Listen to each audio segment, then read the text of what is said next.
Welcome to another episode of In the Zone. This episode in February, okay, is very, very special because it's a brand new year. As a matter of fact, it's a brand new decade. And at the beginning of the year, we normally take the opportunity, okay, to reflect in setting goals and expectations of what this year is to become, which I think is going to be a great topic for this episode. So today we are blessed, okay, to have our founder, our mentor, Datuk Sri Vijay here with us, because guys, it's not every time I get to do this, and it's definitely a rare opportunity to sit with the man himself.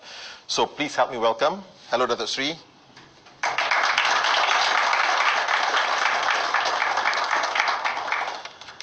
Now, I really think having clear business goals are paramount to our teams, being able to validate their own success for individuals making personal development progress. Now, as leaders, we have a responsibility to ensure the personal development of our downlines. In terms of setting expectations for personal development of a downline, what do I need to consider? How do I go about this process, Datuk Sri? That's basically the gist of the question. So, goal setting, the crux of our business, the lifeline. Your thoughts, Datuk Sri? My philosophy regarding goals has always been a little bit strange, if you like, because even from the very beginning, corporate goals or networking goals, I have always been leaning or lent or actually bent towards setting almost impossible goals.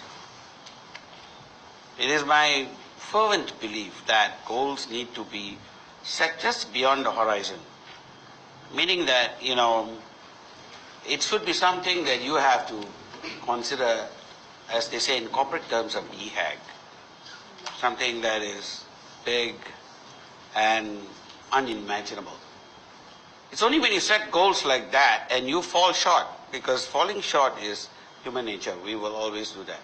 But when you set your goals incredibly high, or at least as high as you can possibly think about, that you will actually start going halfway there. Now, setting goals is one thing, but expecting results is another thing. So there need to be a realistic approach to results while setting a visionary approach to goals. And in between there lies a balance. The objective of setting these so-called visionary goals is also because if you look at today, our growth globally, worldwide, I wouldn't have imagined the things that are going on right now. When we started this company, way back in '98, there was no picture in my mind as to where we would sit today, the habits that we have today, the technology that we use at our fingertips. We have all changed our lifestyles in an incredible fashion. Who would have ever thought that, taxis would go out of style, so to speak? That in another generation or so, our children will not use driving licenses anymore, because driving will become unnecessary. AI has grown in phenomenal lengths. So the fact is, whatever goals you think you are setting incredibly high at the time that you are, will still fall short of reality. So goal setting needs to be visionary. It needs to be something above the ordinary. Now, of course, in the networking sense, this is actually critical because the networkers need to imagine the extraordinary. And therefore, their goals always have to be extraordinary. If they're only coming into networking in order to make a passable income, this is not a bad thing. This is where we all start. That we have enough of an income that we can augment our lifestyle. But for those who are out there who have leadership skills, those who are out there who are looking for something beyond, then the extraordinary goal setting must be set. And extraordinary is simply ordinary that needs a little bit extra. In the corporate sense of the word, again, whatever you're doing has been a legacy from someone else. You have inherited your department, you have inherited your SOPs, you have inherited everything virtually that you're doing right now. You're simply following. You need to go beyond following into creating. That can only happen when your goals are beyond extraordinary. And that's the only way up. That's the only way forward. Always remember that, again, the balance is a realistic expectation of results. Which is why I always say that efforts are yours. Let your efforts be extraordinary. But results, let it be his. In a nutshell. Thank you, Dasri. That's very powerful, Dasri. Dasri, the second question is very focused on network marketing, basically for our leaders. In creating individual goals, how is it related to setting expectations between upline and downline and between team members? What's the relation? Even though this is a networking question, it applies very much within the corporate mindset as well. In the corporate mindset, I've always used a modality that is being referred to as consensus management. In the networking scenario, it is exactly the same. Listening to everybody does not reduce your function, doesn't slow you down, doesn't do anything to impact your growth, so to speak. If at all, it helps you give a more complete, a more holistic picture of where you stand and where you want to go. So in a networking scenario, I listen. In a corporate scenario, again, I would listen. The line that you must draw is the decision must be entirely yours. The decision, the implementation has to be yours. So in a corporate scenario, it doesn't take away from an individual's responsibility. Listen by all means, but make your decision your own. And in a networking scenario, it means also the same thing. Ultimately, as upline, you have to make calls, you have to make certain decisions, and you have to do it on behalf of the leadership, so to speak. Again, listening to all does not detract. It helps in so many ways. It helps temper your judgment. Not change it, but temper it. And therein lies the secret to leadership. Thank you, Dato'. Dasri, the last question. What is the role of feedback in setting goals and expectations?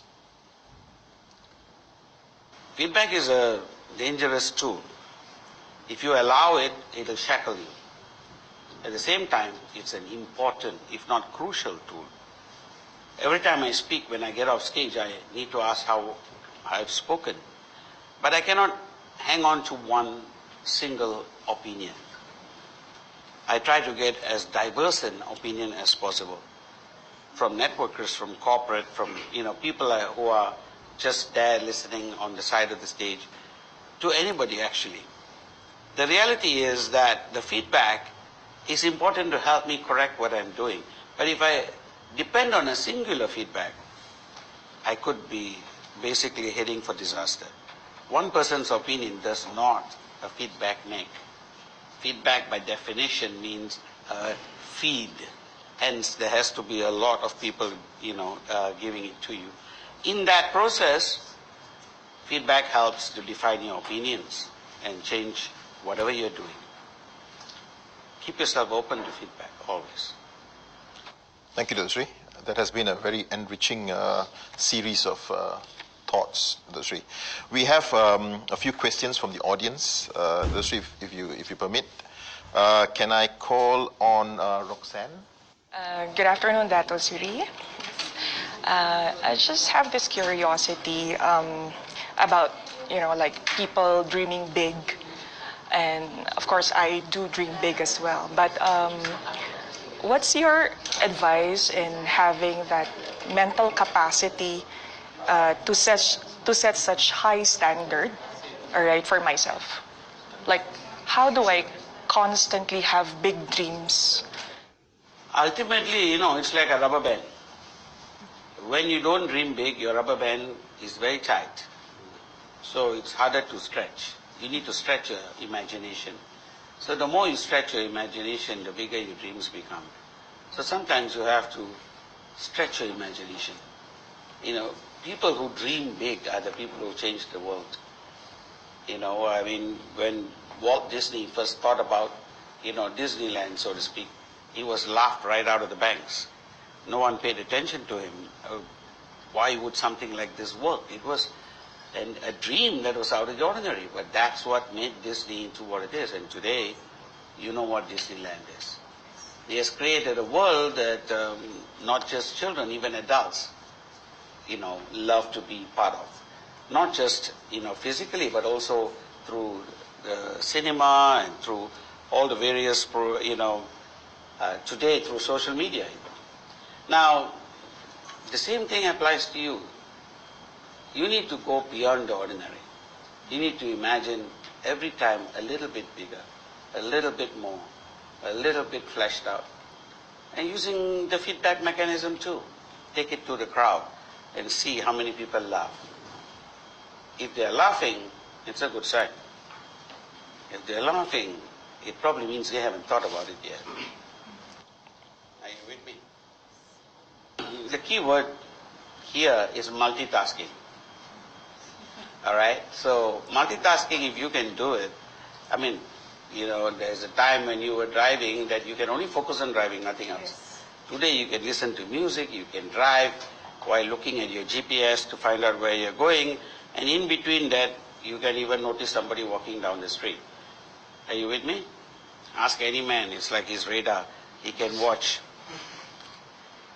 So here's the thing. Multitasking also applies to this particular thing. Why would you need to give up one dream to chase another?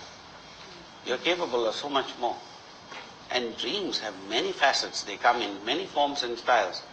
The objective is to keep the entire thing in your mind. Because your mind is capable.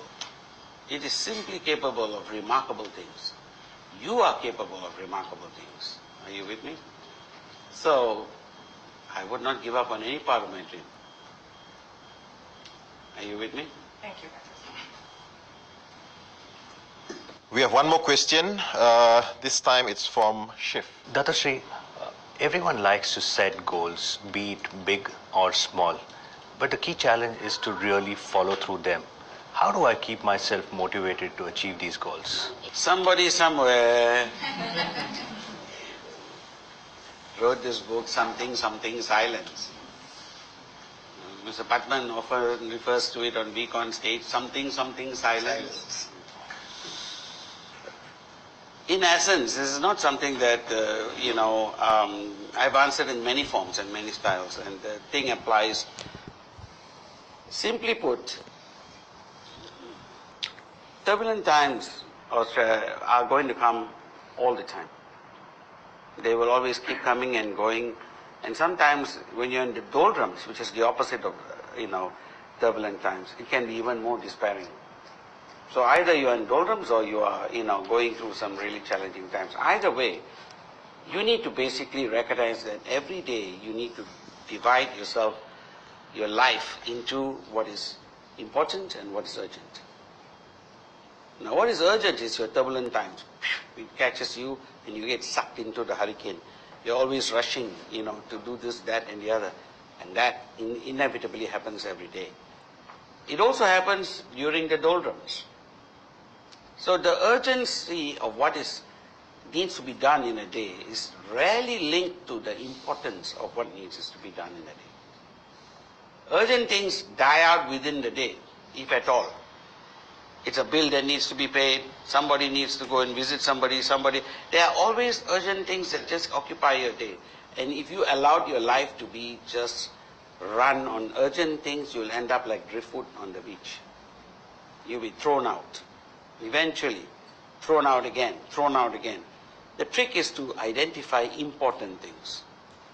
Now when you start identifying important things, then that same driftwood, you stick a wood, like stick a pole into it, and put a little sail onto it, and that driftwood can take you places. So the thing to do, if you're going to sail through life, is to identify what is urgent and what is important. Important things is what defines a man's career and success.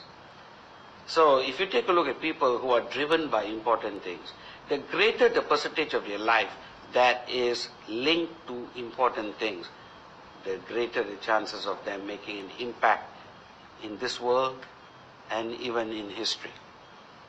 Important things is what defines us. But unfortunately, we all get sucked into urgent. The Chinese have a brilliant saying that I keep talking about. It's in that something, something, silence. It says, a beggar or a mendicant, he plans from meal to meal. That's as far as he can think. This meal he is already full, next meal he's thinking about. So the length of his planning and projection is from meal to meal. A laborer, a day worker who gets paid at the end of every day, he plans from day to day. I got paid today, I can eat today, I can take care of my family today, tomorrow is another day. That's the strength of his vision. Are you with me? Then you go to the next level, which is those who are paid weekly. Hired workers, farm workers, this, that, and the other, and they plan week to week. Those who are landlords, they plan from month to month. Collect rent, pay rent, all this is linked to month to month, and that's their planning, once a month. Farmers plan from season to season.